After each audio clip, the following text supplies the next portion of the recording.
Alright, ladies and gentlemen, welcome back to the channel. So right now you could see the train behind me. If you focus and zero in, let me see. Yep, there's the train. This is what it feels like when you're driving in New York City and you're stuck in traffic.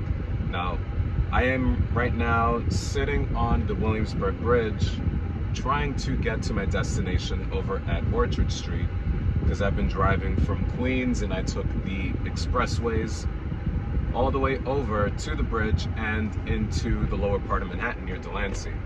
So I'm gonna give you a bird's eye view or a point of view of what I am looking at as I sit in my Porsche chair. Yeah, ladies and gentlemen, so this is exactly what I see. I have a good view to the city. You know, you have very expansive views of Brooklyn and pretty much the rest of Manhattan. But, you know, I'm right in front of, you know, a few cars, behind a few cars. I'm just stick shifting between first and second gear. Pretty much this is what I'm doing. I'm just sticking between, you know, first and second, just waiting for an opportunity to get ahead. And of course, prevent the rollback and I just go forward. But pretty much first and second, and this is the reality of driving in New York. You're just between first and neutral, first and neutral, first and neutral. And I'm just looking at other cars around me. And other people are looking at me crazy because they're like, what are you doing? Why are you talking to yourself? Well, that's the reality of a YouTube channel. You just talk to yourself a lot. It is boat weather, and I really do like that boat. That looks like fun.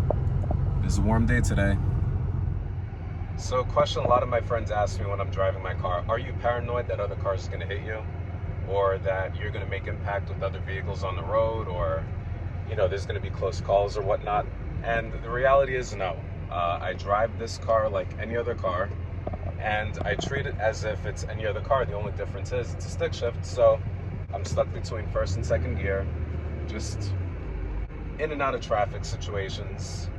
Sometimes I have to deal with a cutoff artist here and there and everywhere else, but like, you get used to it, you know, just like anything else. Like, I've been driving in New York City for over 20 years. So at this point, it's second nature to me. It doesn't really faze me that I'm driving in Manhattan because I come to Manhattan for work nearly daily. I mean, now with the remote schedule, there are accommodations that can be made, but, you know, half the time I am driving into the boroughs. I'm driving through Brooklyn, I'm driving through Staten Island. So I'm used to the traffic situations getting a little bit crazy, so it's not a big deal. But with that being said, you always have to be ready for everything and anything because, you know, in New York, you have to keep your head on a swivel. It's just the way that it works. If you're driving a nice car, you have to be aware of the other cars around you. You have to be aware of the people around you at all times, but that just comes with, you know, a New York mindset. And there's another subway, probably the smartest mode of transportation that we have in New York City, because why do you want to deal with sitting in traffic? And now with the new congestion laws, which really suck, they're going to charge you $15 just to go into the city. Leave it in the comments if this is affecting you, because in many ways it's going to affect me and it's going to really suck. More boats. It's interesting because geographically my destination in Manhattan is no more than 10 miles from my house.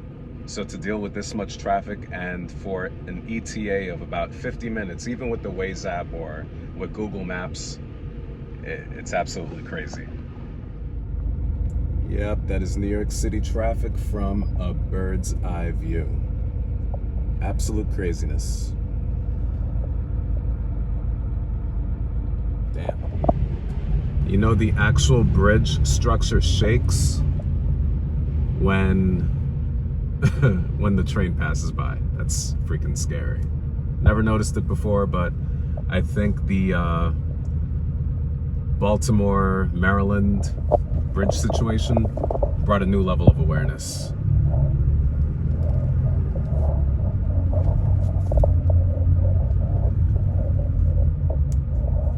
I love having a small car.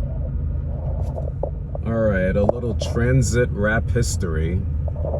Jay-Z named himself after the trains because the J and the Z line run through Brooklyn and it connects Manhattan to Brooklyn, so he felt that it was a way to establish his own name in an effort to really connect with the city, which he obviously did because he's a legend. Jay-Z. Shout out to the bridge. Ladies and gentlemen, the first sighting of a Cybertruck. Whoa. That's pretty cool. There's the Cybertruck. This damn truck is blocking me. A real truck is blocking the Cybertruck.